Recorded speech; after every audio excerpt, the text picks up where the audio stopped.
Okay, on the test, this was probably the worst done problem of them all, and it was a very tricky problem. Okay, remember what Rene Descartes' rule of signs says. It says that the first thing you do, you want to check for positive real zeros. For positive real zeros, you look for sign changes from term to term. And every number of sign changes is how many real positive zeros you had. Okay, so when we look at this is a positive to a positive, and that's it. So we have zero positive real zeros. Whoops, I don't have to say that because I already wrote it here. Zero right there. Okay, then to find negative ones, Descartes' rule of signs says check out f of negative x. So when we do that, it looks like this. We take the function and we kill the x's and we put negative x in instead. Negative x, negative x. Okay, and when we do that, that gives you, well, negative x all squared is just x squared, and that's negative x. So now I check for sign changes as well there. That's a positive to a negative, that's 1. So I have one negative real zero. If I count backwards by an even number, I can't have negative 1 negative x's or negative zeros. So that doesn't make sense there. So I'm done with this as far as figuring out how many zeros I can have. Now, the problem is we also know that this has a power of 2, so I expect 2 zeros. Now, some of them could be imaginary.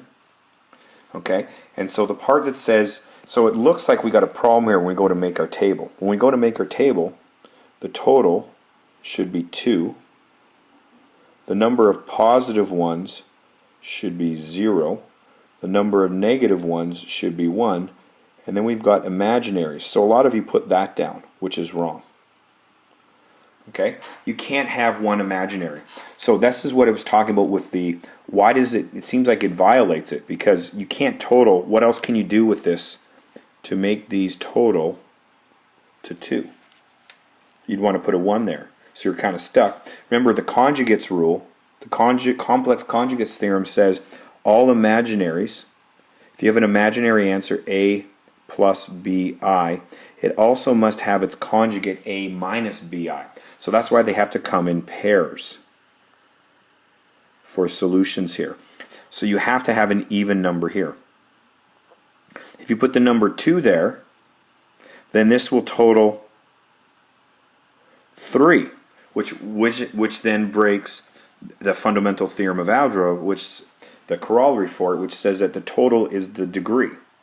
So it seems like it breaks the conjugates there up. Seems like it breaks it up. The other thing is, or that the rule of signs isn't working. So we seem to have this conundrum there.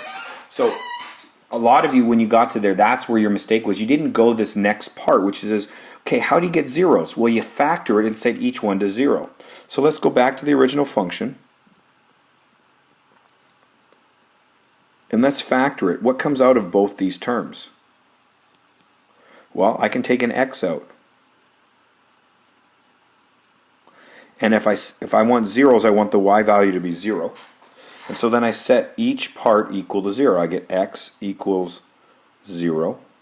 X plus 1 equals 0. So x equals negative 1. I've got these two zeros here. Okay? So let's go back to our table. This must be the negative 0.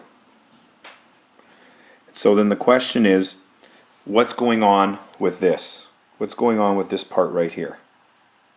Well, there's a couple ways to think about it. First of all, 0 is neither positive nor negative. So there is no conflict. So there's no conflict with the rules. Because our table doesn't take into account neutral numbers. The only neutral number would be a 0. Would be 0. So in fact, it doesn't break the rule. We still have 2, but one of them isn't positive or negative. So that was one way to explain it. The other way to explain it is, if you think about, we learned about imaginary numbers. We had an imaginary axis and we had a real axis, okay? We had the real axis. And 0 is a very special number because it's on both axes. Okay? So what is 0 written as an imaginary number?